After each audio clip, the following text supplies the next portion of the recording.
Okay, student. Now, continuing our last class's discussion, I told you these figures are as it is. When the magnet is moved, coil is at rest, loop is at rest, and the magnet is moved. Either the north pole is towards, north pole is away. The similar type of the phenomenon are observed in case of the south pole is moving away with this, and here south pole is moving towards. And if both are at rest, no current. Why it is so? Because, now I tell you the reason.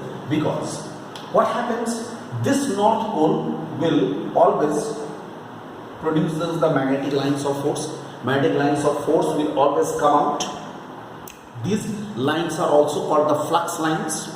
What is happening when suppose this is the coil, when you are moving this magnet towards it, north pole, so as the north pole is moving towards it, look towards it, lines of force will be more and more changing.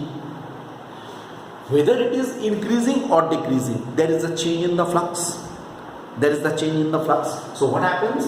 It is like this, it is moving, it is increasing. Look, the lines of force are increasing. Right? There is a change in the flux. So a clockwise and anti-clockwise current is flowing. Here, look, in this case, the current which we are getting, that is anti-clockwise.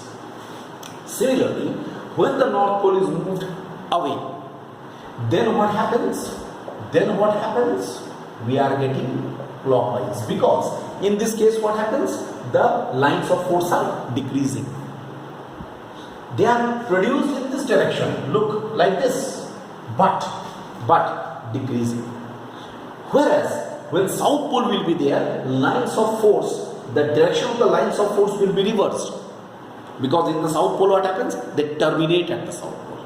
You can redraw the diagram for it, right? And the same phenomenon is observed when the south pole moves away and south pole moves towards. It means when there will be no current, in two cases there will be no current. One is when both coil, loop and the magnet both are at rest, because in that case there is no change in the flux. Secondly, when both are moving in the same direction with the same velocity. Suppose the coil and the magnet, like this.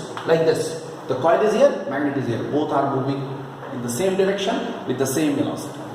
Then what will happen? The change will not be there. Understand? That means, can we say, in other words, that there should be a relative motion? There should be a relative motion between the coil and the magnet, between the loop and the magnet. Understood? This is there. So this is about the direction of the current and all. Okay, here. Now, the similar phenomenon can be experienced by here, in this case also. Here, see, completely a different type of figure. What we have done, here there is no magnet. There is no magnet. Alright, what we have done, this is an iron core. On this iron core, two coils have been wrapped. Two coils have been wound. One is called the P primary, another is called S the secondary.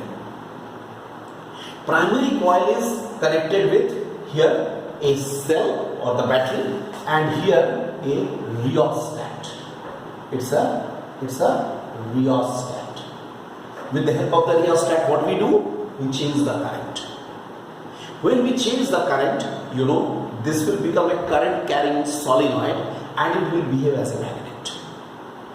It is a current carrying solenoid. It will behave as it will behave as a magnet.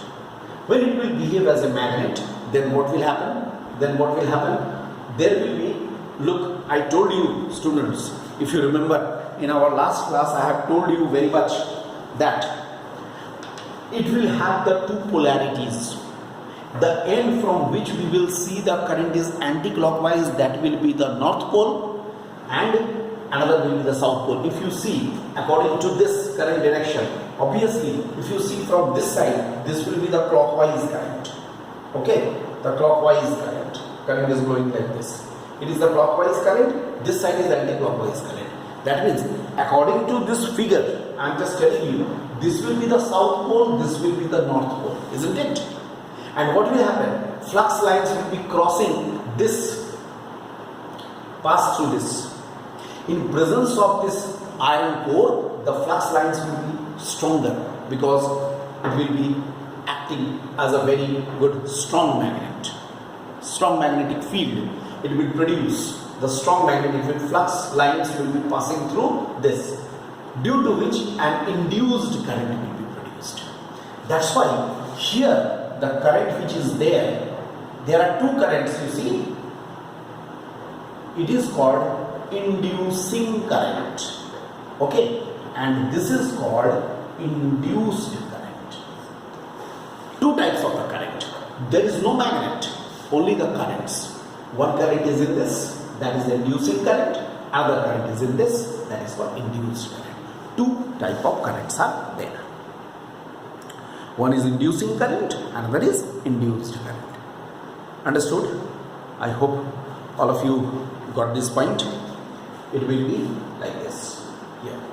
So, in this way, what we are getting, if with the help of the same electromagnetic induction, the phenomenon of the electromagnetic induction is taking place only, but just in the different way. Here, when the inducing current flows through it, and current will be induced in this also. Alright? These all are the examples of the, you can say, experimental demonstration of electromagnetic induction. Now, let us say laws. Let us discuss the laws. I want to discuss laws of electromagnetic induction. Now I want to discuss the laws of electromagnetic induction. You can write number 1, the first law. The first law you can write down. Whenever the magnetic flux linked with a closed circuit, whenever the magnetic flux linked with a closed circuit changes, whenever the magnetic flux linked with a closed circuit changes, an induced current and an EMF, an induced current and an EMF is produced in it. An induced current and an EMF is produced in it, and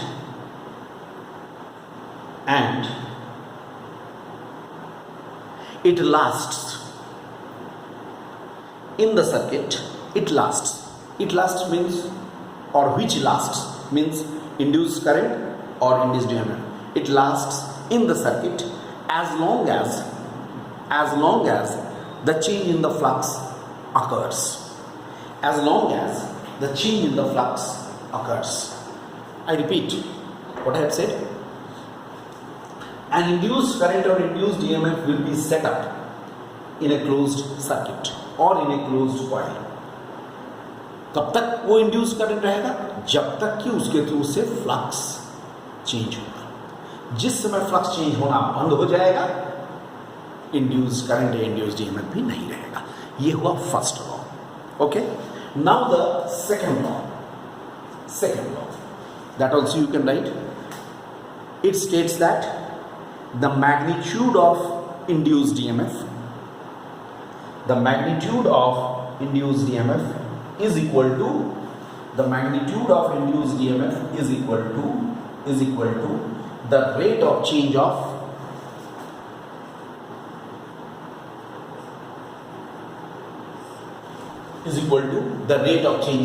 magnetic flux. Look, I have said this. Magnitude of induced EMF, magnitude of induced EMF is equal to the rate of change of magnetic flux. I think differential, hope you can understand, d phi b by dt. These two are known as the laws of electromagnetic induction. Right, but these laws of electromagnetic induction, it is in this one more law is also very important, which is connected with this electromagnetic induction, that we shall discuss now. Alright, that law is also a very important law, and that law is called, it is called Lenz law. Lenz law. Lenz law. I want to discuss Lenz law now. Alright, now I want to discuss Lenz law. So first you write down the statement of Lenz law. Lenz law, it states that, write down, it states that the direction of induced current is such, it states that the direction of induced current is such that direction of induced current is such that it always opposes the cause, it always opposes the cause producing it. It always opposes the cause producing it. Okay, so in our next lecture just now I will discuss Lenz's law.